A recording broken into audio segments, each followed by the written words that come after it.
got here, he already was,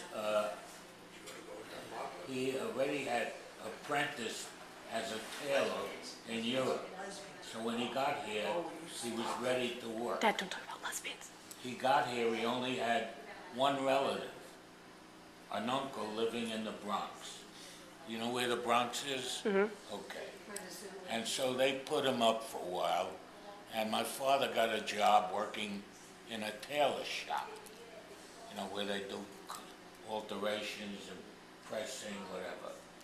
And he worked there for a while, and he met my mother a few years after he arrived. It wasn't, well, he was 14.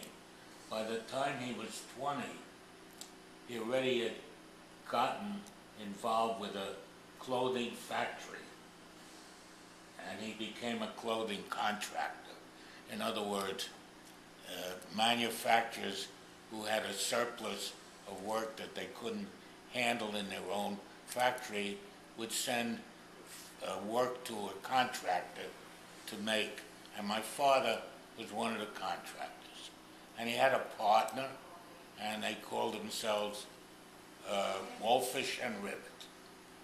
And for a few years they were in business together. My father met my mother. At the time, my mother was the head bookkeeper at the A&P supermarkets in the office of the A&P. And they got married. My mother was one of 5 sisters.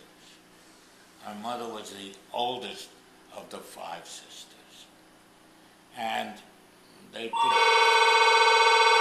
Oh my God. It was going really well. Is it on pause, please?